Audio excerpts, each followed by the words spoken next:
Laurent Kalinowski. Bonjour. Merci d'avoir accepté l'invitation du Républicain Lorrain, ici au cœur de notre rédaction à Voipy. En complément de notre journal et de nos éditions numériques, cette émission donne la parole à nos lecteurs, que nous avons sollicités dans nos colonnes et en ligne sur nos sites. C'est également l'occasion, au lendemain de ce premier tour des municipales, de faire le bilan de la campagne, de votre campagne. Vous êtes le maire sortant PS de Forbach. Les électeurs se sont exprimés. Vous arrivez avec 33%. Derrière le Front National, Florian Philippot à 35,7%, mais devant Éric Diligent des Verts droite à 18,99% et Alexandre Cassaro UMP à 12,26%. Prenez-vous ces résultats comme un vote de sanction contre votre bilan ou comme un vote d'adhésion pour les idées du parti de Marine Le Pen? Écoutez, par rapport à la campagne qui a eu lieu, une campagne médiatique très forte au point de vue national, et par rapport aussi à une image caricaturale qui a été développée au niveau de la ville, il y a eu une campagne assez particulière qui a peu évoqué le projet municipal, qui s'est beaucoup plus basé sur une campagne nationale et qui a essayé de faire de telle sorte à ce que le candidat du Front National, Florian Philippot, premier vice-président, eh bien, a surfé un peu sur les difficultés et abordé des thèmes qui sont des thèmes sur l'insécurité, qui sont des thèmes pour créer aussi de la division et de l'exclusion au niveau de notre ville. Et c'est un peu bien une ambiance générale au point de vue national qui a fait que ce score du Front National a été obtenu. Est-ce que l'embouteillage médiatique a pesé, selon vous, d'une manière ou d'une autre sur les résultats d'hier soir? Oui, je suis persuadé que l'hypermédiatisation de cette campagne, et où on a montré une ville qui n'est pas l'image de Forbach.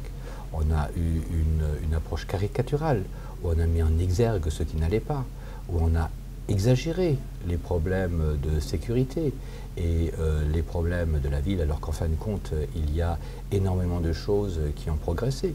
Le bilan de notre gestion est un bilan positif. Nous avons diminué l'endettement, nous avons de réelles perspectives d'avenir. Les Forbachoises et les Forbachois se mobilisent depuis des années pour redresser notre ville au point de vue de l'innovation, au point de vue des investissements. Nous avons fait beaucoup d'investissements au niveau de cette ville. L'impact médiatique national a eu une réelle incidence sur le résultat de ces élections et risque effectivement, s'il n'y a pas une mobilisation citoyenne forte pour le deuxième tour, eh bien de nous plonger dans un isolement et de faire de Forbach limiter ses perspectives d'avenir. Nous avons nos voisins allemands qui sont très inquiets et qui se posent effectivement la question de l'avenir de Forbach et aussi du partenariat que nous avons mis en marche. Et ceci, eh bien, risque d'avoir une réelle influence si nous ne restons pas dans un vote qui soit un vote républicain et qui soit un vote d'une ville ouverte et qui est riche de sa diversité. On y reviendra tout à l'heure à la partie économique. C'est la première question de Jessica, reçue dans nos colonnes. Quels sont vos projets pour la jeunesse? Nos projets pour la jeunesse, ils sont très nombreux. Nous avons des projets pour la jeunesse dans le cadre de l'emploi. Nous avons déjà travaillé au niveau de la jeunesse. Je prends un exemple. C'est la ville qui fait les investissements. C'est la ville qui, par ses investissements, permet aussi à l'emploi d'exister. 35 millions d'investissements, ça fait autant d'entreprises qui ont travaillé. Dans chaque projet que nous faisons, par exemple, je prends l'exemple d'une construction d'un gymnase, nous mettons en place une clause d'insertion sociale. Et ça a profité sur la masse salariale à 2650 heures, par exemple, de travail pour des jeunes qui ont été intégrés à ce moment-là dans les chantiers pour rejoindre les entreprises, pour avoir une formation. Nous avons des projets au niveau de la jeunesse par rapport à la formation, par rapport à l'emploi, par rapport à l'insertion, mais aussi par rapport à la présence d'une IUT, par rapport à des projets de formation avec les lycées, pour mettre en adéquation la formation avec le réseau d'entreprises qui existe. Question tournée dans les rues de Forbach. De Rose. Que comptez-vous faire par rapport à cette insécurité dans cette ville de Forbach? L'insécurité par rapport à la ville de Forbach. Depuis que je suis également élu parlementaire, nous avons mis en place une zone de sécurité prioritaire sur Forbach. Donc sur Forbach, il faut que ce soit la police nationale qui travaille dans le cadre de ses prérogatives. Ce n'est pas la police municipale de remplacer la police nationale. Ce que nous avons fait, nous avons augmenté les fonctionnaires de la police municipale, nous sommes passés de 8 à 15, nous avons augmenté la vidéoprotection avec une salle de vidéoprotection qui est reliée à la police. Donc de ce côté-là, nous avons augmenté le travail sur la vidéoprotection. Nous continuons à travailler dans ce sens et nous souhaitons développer encore notre police municipale dans le cadre d'une police de proximité, en contact avec nos concitoyens. Sinon, j'ai demandé aussi à ce moment-là la mise en place d'une zone de sécurité prioritaire qui aujourd'hui existe, qui est en marche, mais dans le cadre de la problématique de la sécurité, il faut aussi travailler sur la prévention, il faut aussi travailler sur l'anticipation. Et la zone de sécurité prioritaire apporte aussi des éléments où nous avons une commission et un comité de veille avec les commerçants, avec les associations, avec les écoles, avec les élus qui travaillent en ce moment pour faire de telle sorte qu'il y ait des réponses de construction, des réponses de prévention et des réponses aussi de présence, et bien tout simplement, de nos fonctionnaires municipaux au niveau de la police et au niveau de l'État. Vous l'avez évoqué tout à l'heure, Brahim s'intéresse maintenant à l'économie et au développement de votre cité. Que comptez-vous faire pour éviter la hausse des loyers pour Forbach pour les commerçants qui veulent s'installer? Aujourd'hui, en ce qui concerne le commerce, pour le commerce, nous avons mis avec le comité d'agglomération en place un fonds d'intervention qui s'appelle le FISAC pour que les commerçants puissent avoir des aides à l'investissement. Nous avons nous-mêmes pris des mesures au niveau de la librairie Chapitre, où nous sommes aujourd'hui en train d'accompagner le projet de réouverture d'une librairie indépendante au travers de la Société d'économie locale de la communauté d'agglomération. Sur Forbach, nous travaillons avec les commerçants, avec l'association des commerçants.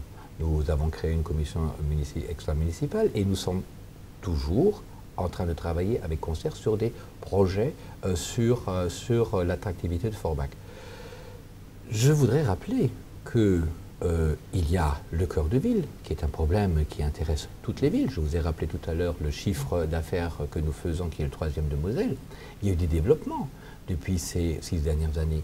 Si nous regardons la zone commerciale de Forbach-Ouest, avec le rond-point que nous avons mis, avec aujourd'hui un investissement de 2 millions par rapport à une entreprise de restauration rapide qui va créer 50 emplois équivalents temps plein, ça correspond à 60 postes de travail, ce qui va ouvrir au mois de juin, le 23 juin. Djemila vous demande maintenant quelle sera votre première décision si vous restez dans le fauteuil de maire le 30 mars au soir. La première démarche qu'il faudrait avoir si d'aventure nous sommes réélus, c'est de rassembler de nouveau les Forbachois. La première démarche, c'est d'aller au-devant de mes concitoyens, de les rencontrer, de leur expliquer les projets, de les faire participer à ce que nous voulons faire et d'arrêter les cassures et les fissures.